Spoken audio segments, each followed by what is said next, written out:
ಮಹಿನ್ ಅವ್ರಿಗೆ ಈ villain character ಏನು ಬೇಜಾರಿದ್ಯಾ ಅಥವಾ ನಾನು ಹೀರೋ ಮಾಡಿದ್ರೆ ಚೆನ್ನಾಗಿತ್ತು ಅಂತ ಅನ್ಕೊಂಡಿದ್ದೀನಿ ಅಂತ? ಕಲಾವಿದನಿಗೆ ಎಲ್ಲ ಪಾತ್ರಗಳನ್ನು ಅನುಭವಿಸೋಕ್ಕೆ ಅದೃಷ್ಟ ಇರಬೇಕು ಅಂತಾರೆ.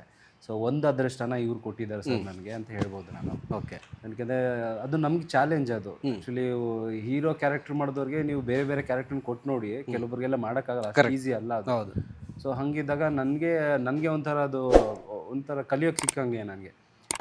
ಯಾರದೇ ಫಾರ್ ಎಕ್ಸಾಂಪಲ್ ಒಂದು ಹೀರೋ ಅವ್ನ ಶೇಡ್ಸ್ ತೋರಿಸ್ಬೇಕಂದ್ರೆ ಬೇರೆ ಬೇರೆ ಪಾತ್ರ ಮಾಡಲೇಬೇಕು.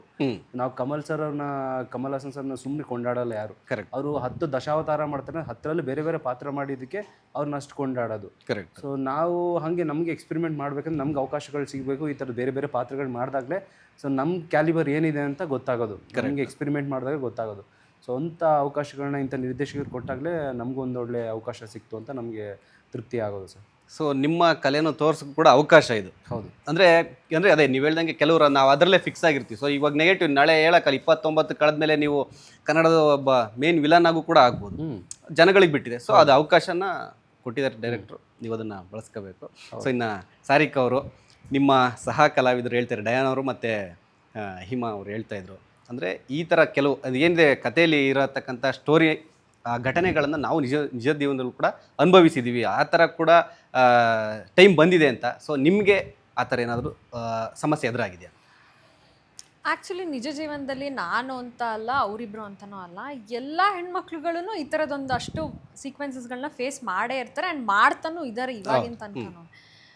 ಅದು ಚಿಕ್ಕ ವಯಸ್ಸಿಂದ ಅದು ನಮಗೊಂದು ಮೈಂಡ್ ಸೆಟ್ ಪ್ರಿಪೇರ್ ಮಾಡಿಬಿಟ್ಟಿರ್ತಾರೆ ನಮ್ಮ ಪೇರೆಂಟ್ಸು, ಎಸ್ಪೆಷಲಿ ತಾಯಂದರು ನಮ್ಗೆ ಹೇಳಿರ್ತಾರೆ, ಇದೇನೋ ಇದು ಗುಡ್ ಟಚ್ಚು, ಇದು ಬ್ಯಾಡ್ ಟಚ್ಚು, ಹಿಂಗಿರಬೇಕು, ನೀನು ದೊಡ್ಡವ್ರ ಎದುರುಗಡೆ ಹಿಂಗೆ ಮಾತಾಡ್ಕೋಬೇಕು, ಈ ಥರ ನೀನು ಡ್ರೆಸ್ ಮಾಡ್ಕೋಬೇಕು, ಅದು ಮಾಡ್ಕೋಬೇಕು, ಹೀಗೆ. ಸೊ ಅದೇನಾದರೂ ಮೀರಿ ಒಂದು ಸ್ವಲ್ಪ ಆ ಕಡೆ ಈ ಕಡೆಗಾದ್ರೂ ಹೆಚ್ಚು ಕಮ್ಮಿ ಆಗುತ್ತೆ. ನಾವು ಅಥವಾ ಅದನ್ನು ಕೇಳಲಿಲ್ವೋ ಅಥವಾ ಅದ್ರಲ್ಲಿ ನಮ್ಮ ತಪ್ಪು ಏನೂ ಇರಲ್ಲ, ಹೆಣ್ಮಕ್ಳುಗಳದ್ದು ಏನೂ ತಪ್ಪಿರಲ್ಲ, ನಮ್ ಬರೀ ಏನು ತಪ್ಪು ಅಂದರೆ ಎಕ್ಸಿಸ್ಟಿಂಗ್ ಅಷ್ಟೇ, ನಾವು ಬದುಕಿರೋದೇನೆ ತಪ್ಪ ಅನ್ಸ್ಬಿಡುತ್ತೆ, ಅಷ್ಟ್ರ ಮಟ್ಟಿಗೆ ಮಾಡೋಂಥ ಗಂಡ್ಮಕ್ಳುಗಳೂ ಇದ್ದಾರೆ. ಸೊ ಈ ಥರ ಸಿಕ್ಕಾಪಟ್ಟೆ ಎಕ್ಸ್ಪೀರಿಯನ್ಸ್ಗಳು ಆಗ್ತಾನೆ ಇದೆ ಇವತ್ತಿನ ತನಕನೂ. ಈಗಿನ ಜನ್ರೇಷನ್ಗಂತೂ ಅದನ್ನ ನಾವು ಕಾಮನ್ ಆಗಿ ತೊಗೊಳಕ್ಕೆ ಆಗಲ್ಲ. ಅದು ಕರೆಕ್ಟ್, ಸಾಲ್ವಬಲ್ಲೇ ಅಲ್ಲ ಇದು ನೋಡಕ್ಕೆ ಹೋದರೆ. ಎಲ್ಲ ನಾವು ಏನು ಮಾಡಬೇಕು ಅಂದರೆ ಎಜುಕೇಷನು ಸಿಕ್ಕಾಪಟ್ಟೆ ಇಂಪಾರ್ಟೆಂಟ್. ನಾವು ಹೆಂಗೆ ಹೆಣ್ಮಕ್ಳುಗಳಿಗೆ ಎಜುಕೇಷನ್ ಕೊಡ್ತೀವಿ, ಅದೇ ರೀತಿ ಇವಾಗ ಬೆಳೀತಾ ಇರೋ ಚಿಕ್ಕ ವಯಸ್ಸಿಂದನೇ ಗಂಡು ಮಕ್ಳುಗಳ್ಗೂ ಬೇಸಿಕ್ ಎಜುಕೇಷನ್ ಕೊಡಬೇಕು. ಹಿಂಗೆ ಡ್ರೆಸ್ ಮೇಲೆ ಜಡ್ಜ್ ಮಾಡಬಾರ್ದು ಫಸ್ಟ್. ಅದು ನೀನು ಈ ಡ್ರೆಸ್ ಹಾಕೊಂತ್ಯಾ, ನೀನು ಈ ಥರ ಅಂತ ನೀನು ಅದು ಆ ಮೈಂಡ್ ಸೆಟ್ಟೇ ಬರ್ಸೋದು ಫಸ್ಟು. ಓಕೆ. ಎಲ್ಲ ಹೆಣ್ಮಕ್ಳುಗಳ್ಗೂ ರೆಸ್ಪೆಕ್ಟ್ ಕೊಡಬೇಕು. ಆ್ಯಕ್ಚುಲಿ ಅದು ಬರ್ತಾ ಇದೆ. ನಾನು ಇವಾಗ ಇನ್ಸ್ಟಾಗ್ರಾಮಲ್ಲಿ ಅಲ್ಲಿ ಇಲ್ಲಿ ವೀಡಿಯೋಸ್ಗಳನ್ನ ನೋಡಿದ್ರೆ ತಾಯಂದ್ರು ಕೂತ್ಕೊಂಡು ಲಿಟ್ರಲಿ ಟೀಚ್ ಮಾಡ್ತಾ ಇದ್ದಾರೆ. ಹೊಸ ಇವಾಗ ಜೆನ್ಜಿ ಅವರೆಲ್ಲರೂ ಇರ್ತಾರಲ್ಲ, ಅವರೆಲ್ಲರೂ ಲಿಟ್ರಲಿ ಮಕ್ಳುಗಳಿಗೆ ಟೀಚ್ ಮಾಡ್ತಾ ಇದ್ದಾರೆ. ಹಿಂಗಿರಬೇಕು, ಗಂಡು ಮಕ್ಳಾದರೆ ನೀನು ರೆಸ್ಪೆಕ್ಟ್ ಮಾಡಬೇಕು, ಯಾವ ರೀತಿ ನಡ್ಕೋಬೇಕು ನೀನು ಹೆಣ್ಮಕ್ಳುಗಳು ಈ ಥರ ಇದ್ದಾಗ, ಯಾವ ಸಿಚುವೇಶನಲ್ಲಿ ಹೆಂಗಿದ್ದಾಗ ನೀನು ಯಾವ ರೀತಿ ನಡ್ಕೋಬೇಕು ಅನ್ನೋದು ಎಜುಕೇಟ್ ಮಾಡ್ತಾ ಇದ್ದಾರೆ. ಸೊ ಅದಕ್ಕೆ I am thankful. Okay.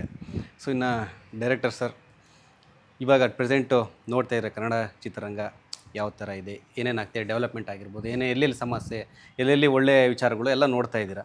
So ಒಂದು ಕನ್ನಡ ಚಿತ್ರವನ್ನು ಯಾವ ಒಂದು ಸ್ಟಾರ್ ಕಾಸ್ಟ್ ಇಲ್ಲದೆ ತೆರೆ ಮೇಲೆ ತರಬೇಕಂದ್ರೆ ಎಷ್ಟೆಲ್ಲ ಸಮಸ್ಯೆಗಳನ್ನು ನೀವು ಫೇಸ್ ಮಾಡ್ತಿದ್ದೀರಾ? ಸ್ಟಾರ್ ಕಾಸ್ಟ್ ತರಬೇಕು ಅಂತ ಅಲ್ಲ, ಸ್ಟಾರ್ ಕಾಸ್ಟ್ ಇಲ್ಲದೆ ಒಂದು ಸಿನಿಮಾವನ್ನು ಎಲ್ಲ ಹೊಸಬ್ರನ್ನೇ ಹಾಕ್ಕೊಂಡು ಒಂದು ಮಾಡ್ತಾಯಿದ್ರೆ ತೆರೆಗೆ ತರಬೇಕಂದ್ರೆ ಏನೆಲ್ಲ ಸಮಸ್ಯೆಗಳು ಎದುರಾಗುತ್ತೆ ಅಂತ? ಆಗಿದೆ ಸಮಸ್ಯೆಗಳು. ಪರವಾಗಿ ನೋಡ್ಕೊಂಡು ಹೋಗ್ಬೇಕಷ್ಟೇ ನಾವು ಅದ್ರ ಜೊತೆಗೆ. ಓಕೆ. ಸಮಸ್ಯೆಗಳು ಎಲ್ಲ ಕಡೆನೂ ಇರ್ತದೆ.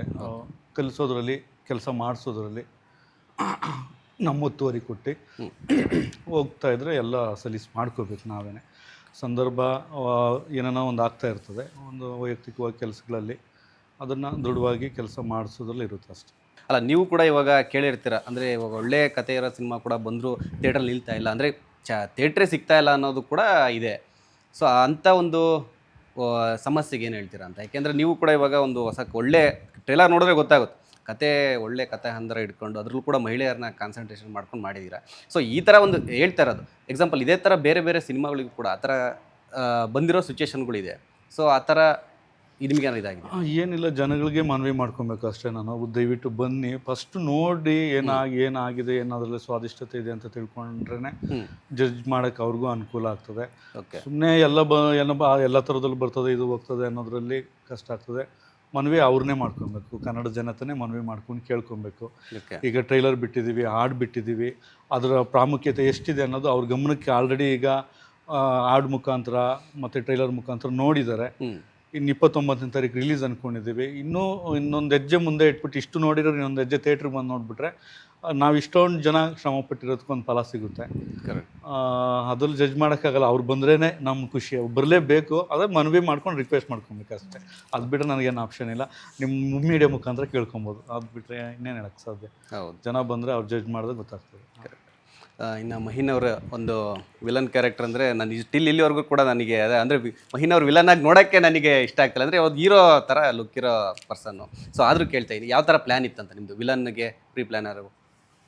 ಪ್ರಿಪ್ರೇಷನ್ನು ಇದರಲ್ಲಿ ಅಂದರೆ ಸರ್ ಆಲ್ಮೋಸ್ಟ್ ಸ್ಕ್ರಿಪ್ಟ್ ನೋಡಿದ್ರೆ ನಿಮಗೆ ಒಂದು 70% ನಿಮಗೆ ಫೀಡ್ಬ್ಯಾಕ್ ಅದರಲ್ಲೇ ಸಿಕ್ಬಿಡುತ್ತೆ. ಅಂದರೆ ಅಷ್ಟು ಡೀಟೇಲ್ಡಾಗಿ ಬರೆದಿದ್ದಾರೆ ಸರ್. ಸೊ ವಿಲನ್ದು ಅಂದರೆ ಅವ್ನು ನೋಡೋಂಥ ನೋಟ ಏನಾಗುತ್ತೆ, ಅದನ್ನು ಯಾವ ಥರ ಅನುಭವಿಸ್ಬೇಕು, ಅದನ್ನು ಆ ವಿಲನ್ ಶೇಡ್ ಹೇಗಿರಬೇಕು ಅನ್ನೋದನ್ನು ಡಿಸ್ಕ್ರಿಪ್ಷನಲ್ಲಿ ಒಂದು ಕ್ಯಾರೆಕ್ಟರ್ಗೆ ಏನೇನು ಜಸ್ಟಿಫಿಕೇಶನ್ ಕೊಡೋಕ್ಕೆ ಬೇಕು ಆ್ಯಕ್ಟ್ರಿಗೆ ಪ್ರಿಪೇರ್ ಆಗೋದಕ್ಕೆ, ಅದನ್ನೆಲ್ಲ ಆಲ್ರೆಡಿ ಅವ್ರು ಬರೆದಿದ್ರು. ಓಕೆ. ಸೊ ಇನ್ನು ಉಳಿದಿದ್ರಲ್ಲಿ ನನಗಿರುವಂಥ ಎಕ್ಸ್ಪೀರಿಯನ್ಸ್ ಇತ್ತು, ನಾನು ಕ್ಯಾರೆಕ್ಟರ್ ಕಟ್ಕೊಳ್ಳೋದ್ರಲ್ಲಿ ಏನೇನು ಮಾಡ್ತಿದ್ನೋ ಅದರಲ್ಲಿ ಕೆಲವೊಂದು ತಿದ್ದುಪಡಿನ ಅವ್ರು ಹೇಳ್ತಾಯಿದ್ರು. ಸೊ ಈ ಥರ ಬರಬೇಕಿದು, ಸೊ ಈ ಲುಕ್ ಹಿಂಗೆ ಕೊಡಬೇಕು ನೀನು, ಈ ಥರ ಸ್ವಲ್ಪ ಇದನ್ನು ಈ ಮೂಮೆಂಟಲ್ಲಿ ನಿನಗೆ ಈ ಥರ ಅನಿಸ್ತಿರುತ್ತೆ, ಈ ಎಕ್ಸ್ಪ್ರೆಷನ್ ಬೇಕು ನನಗೆ, ಹಿಂಗೆ ಫೀಲ್ ಮಾಡಬೇಕು ಅನ್ನೋದನ್ನು ಒಂದು 2-3 ಕ್ಲಾಸಲ್ಲಿ ವರ್ಕ್ಶಾಪ್ ಎಲ್ಲ ಮಾಡಿದರು. ಇವರು ಮತ್ತು ದೇವು ಸರ್ ಎಲ್ಲ ಕೂತ್ಕೊಂಡು ನಮಗೆ ಹೇಳಿ ಒಂದಷ್ಟು ಸೀನ್ಸ್ ಎಲ್ಲ ಹೀರೋಯಿನ್ ಜೊತೆ ಮಾಡಿ ಬೇಸಿಕ್ ಹಿಂಗೆ ಮೇನ್ ಸೀಕ್ವೆನ್ಸ್ಗಳು ಏನಿದೆಯೋ ಟಾಕಿ ಪೋರ್ಷನ್ ಆಗಿರ್ಬೋದು ಅಥವಾ ಕೆಲವೊಂದು ಆ್ಯಕ್ಷನ್ ಸೀನ್ಸ್ ಆಗಿರ್ಬೋದು, ಅದನ್ನೆಲ್ಲ ವರ್ಕ್ಶಾಪ್ ಮಾಡಿದ್ವಿ ಮುಂಚೆನೇ ಸ್ಟುಡಿಯೋದಲ್ಲಿ. ಸೊ ಅದು ನಮಗೆ ಫ್ಲೋರಲ್ಲಿ ಹೋದಾಗ ಸ್ವಲ್ಪ ತುಂಬ ಈಸಿ ಆಯಿತು. ಸೊ ಅಲ್ಲಿ ಹೋಮ್ ವರ್ಕ್ ಮಾಡಿರೋದ್ರಿಂದ ಸೊ ನಾವು ಶೂಟ್ಗೆ ಹೋದಾಗ ನಮಗೆ ಕ್ಯಾರೆಕ್ಟರ್ ಕಟ್ಕೊಳ್ಳೋದಕ್ಕೆ, ಕ್ಯಾರೆಕ್ಟರ್ನ ಅಲ್ಲಿ ಪ್ಲೇ ಮಾಡೋದಕ್ಕೆ ತುಂಬ ಹೆಲ್ಪ್ ಆಯಿತು. ಸೊ ನಿಮ್ಮಿಬ್ಬರಿಗೂ ಸ್ವಲ್ಪ ಸೀರಿಯಸ್ ಕ್ವಶನ್ ಕೇಳಿದ ತಕ್ಷಣ ಅವ್ರು ನೋಡಿ ಸೈಲೆಂಟ್ ಆಗಿಬಿಟ್ಟಿದ್ದಾರೆ ಸಾರಿಕ್ ಅವ್ರು. ಯಾಕೋ ಇಲ್ಲಪ್ಪ, ನಾನು ಮಧ್ಯ ಮಾತಾಡಿದ್ರೆ ಡಿಸ್ಟರ್ಬ್ ಆಗುತ್ತಲ್ಲ, ಫ್ಲೋ ಆಫ್ ಥಾಟ್ ಹೋಗುತ್ತೆ ಅಂತ. ಇನ್ನು ಸಾರಿಕ್ ಅವರು ನಿಮ್ಮ ಇವ್ರಿಗೂ ಕೇಳಿದೆ, ಡೈನಾ ಅವ್ರಿಗೂ ಇಮ್ಮವ್ರಿಗೂ ಕೇಳಿದೆ, ಅಂದರೆ ಶೂಟಿಂಗ್ ಟೈಮಲ್ಲಿ ಏನಾದರೂ ಗೊತ್ತಲ್ಲ ತಲಾಟೆ ಮಾಡೋದೇನಂತ, ಸೊ ನೀವೇನಾದ್ರು ಆ ಥರ ಮಾಡಿದ್ರ ಅಂತ? ತಲಾಟೆ ನಾನೇನಾದ್ರು ಕಾಲು ಎಳೆಯೋದು ಯಾರಿಗಾದ್ರೂ ಶೂಟಿಂಗ್ ಟೈಮಲ್ಲಿ ಏನು ಮಾಡಿಲ್ಲ ಅನ್ಸುತ್ತೆ. ತಲಾಟೆ ಅವ್ರು ಮಾಡಿದ್ರು ಏನು ಅಂತಂದ್ರೆ, ಒಂದು ನನ್ನ ಚಿತ್ರಕಥೆ ಒಬ್ರಿಗೊಬ್ರು ಸಂಬಂಧನೇ ಇರಲ್ಲ. ಓಕೆ. ಅವ್ರು ಮಾಡಿರ್ಬೋದು, ಒಟ್ಟಿಗೆ ಶೂಟಿಂಗ್ ಮಾಡಕ್ ಚಾನ್ಸೇ ಇಲ್ಲ. ಒಂದು ಪಾತ್ರ ಓದ್ತದಂದ್ರೆ ಅದು ಪಾತ್ರ, ಅದು ಎಲ್ಲೆಲ್ಲಿಲ್ಕೋ ಸಂಬಂಧಗಳು ಒಂದು ಹತ್ರ ತರಿಸ್ತೀವಿ ಅಷ್ಟೇ. ಹಾಗಾಗಿ ಫುಲ್ಲು ಟ್ವಿಸ್ಟ್ ಮೇಲೆ ಟ್ವಿಸ್ಟ್ ಇಟ್ಟಿದ್ದೀರಾ ಸರ್? ಇವರೊಬ್ಬರೇ ಸರ್ವಾಂತರಯಾಮಿ, ಎಲ್ಲ ಕಡೆ ಹೋಗಿ ಬರೋದು. ಓ, ಎಲ್ಲ ಕಡೆ. ಸರ್ ಅದು ಬರ್ತೇ ಬಿಟ್ಟೆ, ನಿಮ್ದು ಹೇಳ್ತಾ ಇದ್ದೀವಿ ಬುಲೆಟ್ ಮೇಲೆ ಅದೊಂದು ಬರ್ತಾ ಇರಲ್ಲ ಸಾಂಗ್, ಚೆನ್ನಾಗಿದೆ, ನೋಡಿ ಸಕ್ಕದಾಗಿದೆ ಸರ್. ನಾನಂದೇ ಪೋಸ್ಟ್ ನೋಡ್ ಕೇಳ್ತಷ್ಟ ಫಸ್ಟ್ ಇಂಟ್ರೋದಲ್ಲಿ ಯಾರು ಅವರೇನಾ ಇವರು ಸಕ್ಕದಾಗಿ ಮಾಡೋರೆ ಅದನ್ನ. ಅದು ಕ್ರೆಡಿಟ್ ನಮ್ಮ ಕೊರಿಯೋಗ್ರಾಫ್ ರಘು ಸರ್ಗಳಲ್ಲಿ. ಓಕೆ, ಚೆನ್ನಾಗಿ ಮಾಡಿಕೊಟ್ರು. ಸಾರಿಕ್ ಅವರು ಅದೇ ಕೇಳ್ತಿದ್ದೆ, ಇಷ್ಟು ಆಲ್ಮೋಸ್ಟ್ ಎಲ್ಲರೂ ಕೂಡ 3 ಜನ ಬ್ಯೂಟಿಫುಲ್ ಆಗಿರೋ ಆ್ಯಕ್ಟರ್ಸ್ನೇ ತಂದುಬಿಟ್ಟಿದ್ದೀರ, ಒಂದೊಂದು ಮುತ್ತುಗಳು ನೀವು ಹೇಳ್ದಂಗೆ. ಸೊ ಅದೇ ಸಾರಿಕ್ ಅವ್ರಿಗೆ ಕೇಳ್ತಾ ಇದ್ದೀವಿ. ಸೊ ಏನಂದರೆ ಇವಾಗ ಕೆಲವರು ನೋಡ್ತಾ ಇರ್ತಾರೆ, ನಿಮ್ಮನ್ನು ಫಾಲೋ ಮಾಡೋದು ಇರುತ್ತೆ. ಸೊ ನಿಮ್ಮ ಡೈಲಿ ರೊಟೀನ್ ಆಗಿರ್ಬೋದು, ಏನೇನಿರುತ್ತೆ, ಏನೇನು ಮಾಡ್ತೀರಾ ಅಂತ, ನಿಮ್ಮ ಬ್ಯೂಟಿ ಸೀಕ್ರೆಟ್ ಅಂತ? ಅಷ್ಟೆಲ್ಲ ಏನಿಲ್ಲ, ನಾನು ಯೋಗ ಟೀಚರ್. ಆ್ಯಕ್ಚುಲಿ ನಾನು ಯೋಗ ಪ್ರಾಕ್ಟೀಸ್ ಮಾಡ್ತೀನಿ ಎವ್ರಿ ಸಿಂಗಲ್ ಡೇ. ನಾನು ವಿತೌಟ್ ಮಿಸ್ ನಾನು ಏನಾದರೂ ಒಂದು ಫಿಸಿಕಲ್ ಆ್ಯಕ್ಟಿವಿಟಿ, ಅದು ಇಲ್ಲಾಂದರೆ ನಾನು ಜಿಮ್ಗೆ ಹೋಗೋದು ಏನಾದರೂ ಒಂದು ಮಾಡ್ತೀನಿ. ಆ್ಯಂಡ್ ಆಫ್ಕೋರ್ಸ್ ನೀರು ಚೆನ್ನಾಗಿ ಕುಡಿತೀನಿ, 3 to 4 ಲೀಟರ್ಸ್ ಮ್ಯಾಕ್ಸಿಮಮ್ ಕುಡಿತೀನಿ. ಆ್ಯಂಡ್ ಬೇಸಿಕ್ ಸ್ಕಿನ್ ಕೇರ್ಗಳು ಏನಿರುತ್ತೆ ಅದು ಮಾಡ್ತೀನಿ. ಆ್ಯಂಡ್ ಆದಷ್ಟು ಪಾಸಿಟಿವ್ ಆಗಿರೋಕ್ಕೆ ಟ್ರೈ ಮಾಡ್ತೀನಿ ನಾನು. ಫಸ್ಟು ಅದರಿಂದನೇ ಮೆಂಟಲ್ ಹೆಲ್ತ್ ಸರಿಗಿದ್ದರೆ ಮಾತ್ರ ನಾವು ಫಿಸಿಕಲ್ ಹೆಲ್ತ್ ಮೇಲೆ ಕಾನ್ಸಂಟ್ರೇಟ್ ಮಾಡೋಕ್ಕಾಗೋದು. ಸೊ ನಾವು ತಲೆನ ಆದಷ್ಟು ಎಲ್ಲದರಲ್ಲೂ ಇನ್ವಾಲ್ವ್ ಆಗೋದು ಬಿಟ್ಟು, ಕೆಲವೊಂದು ಸತಿ silence is the best answer ಅಂತಾರಲ್ಲ, ಏನು ನಡೀತಾ ಇದ್ರೂ ನಡೀಲಿ. ಇವಾಗ ಆ್ಯಕ್ಚುಲಿ ನನಗೆ ಬೆಕ್ಕುಗಳು ಅಂದರೆ ಸಿಕ್ಕಾಪಟ್ಟೆ ಅದಕ್ಕೆ ಇಷ್ಟ. ಅದರದ್ದೇ ಒಂದು ಆ್ಯಟಿಟ್ಯೂಡ್ ಇದೆ ನೋಡಿ. ಕ್ಯಾಟ್ಸ್ ಆರ್ ಲೈಕ್ ನಾನೇ ದೇವರು, ನನಗೆ ನೀನು ಫುಡ್ ಹಾಕು ಅಂತ ಕೇಳುತ್ತೆ. ನಾಯಿದು ಕ್ಯಾರೆಕ್ಟರ್ ಡಿಫ್ರೆಂಟ್ ಇದೆ. ಕ್ಯಾಟ್ ಹೆಂಗೆ ಅಂತಂದರೆ, ಏನಾರು ಮಾಡ್ಕೊ ನೀನು, ನನಗೆ ಹೊಟ್ಟೆ ಹಸ್ದಂಗೆ ನಾನು ತಿಂತೀನಿ, ನೀನು ಪಕ್ಕದಲ್ಲಿ ಬಾಂಬ್ ಬಿದ್ದರೂ ನಾನು ಎದ್ದೇಳಲ್ಲ. They are like very extremely lazy, at the same time they are very smart. ಯಾವುದಕ್ಕೂ ಏನೋ ತಲೆ ಕೆಡಿಸ್ಕೊಬಾರ್ದು. ಜೀವನ ಹಿಂಗೆ ಆಗ್ತಾ ಇದೆಯಾ, ಇಟ್ಸ್ ಜಸ್ಟ್ ಅ ಮೂಮೆಂಟ್ ಅಷ್ಟೇ, ಬಿಟ್ಕೊಡು, ನೆಕ್ಸ್ಟ್ ಏನಾದರೂ ಆಗಲಿ ಅದ್ರ ಬಗ್ಗೆ ಕಾನ್ಸಂಟ್ರೇಟ್ ಮಾಡೋಣ ಅಂತ. ಸೊ ಆ ಥರ ಮೆಂಟಲಿ ನಾವು ಫಿಕ್ಸ್ ಆದರೆ, ಮೆಂಟಲಿ ಸ್ಟ್ರಾಂಗ್ ಇದ್ದರೆ ಐ ಥಿಂಕ್ ಏನು ಬೇಕಾದರೂ ಆಗುತ್ತೆ. ಸೊ ಹಾಗೆ. ಸೊ ಆ ಥರ ಬ್ಯೂಟಿಫುಲ್ ಏನೂ ಇರಲ್ಲ. It's everything in the ಬಿಹೋಲ್ಡರ್ಸ್ ice ಅಷ್ಟೇ. ನೀವು ಹೆಂಗೆ ನೋಡ್ತೀರಾ ಅದ್ರ ಮೇಲ್ಗಡೆಗೆ, ಅವೆಲ್ಲ ಏನೂ ಇಲ್ಲ. ಮೈಂಡ್ ಸೆಟ್ ಕರೆಕ್ಟ್ ಆಗಿದ್ರೆ ಎಲ್ಲ ಕರೆಕ್ಟ್ ಆಗಿರುತ್ತೆ. ಓಕೆ. ಲೇಟೆಸ್ಟ್ ಹಾಗೂ ಇಂಟ್ರೆಸ್ಟಿಂಗ್ ಸುದ್ದಿಗಳಿಗಾಗಿ ಬಾಸ್ ಟಿವಿ ಕನ್ನಡ ಚಾನೆಲ್ನ ಸಬ್ಸ್ಕ್ರೈಬ್ ಮಾಡಿ, ಹಾಗೆಯೇ ಬೆಲ್ ಐಕಾನ್ ಪ್ರೆಸ್ ಮಾಡಿ. ಇದರ ಜೊತೆಗೆ ಫೇಸ್ಬುಕ್, ಇನ್ಸ್ಟಾಗ್ರಾಮ್, ಎಕ್ಸ್ನಲ್ಲೂ ಮಿಸ್ ಮಾಡದೆ ಫಾಲೋ ಮಾಡಿ.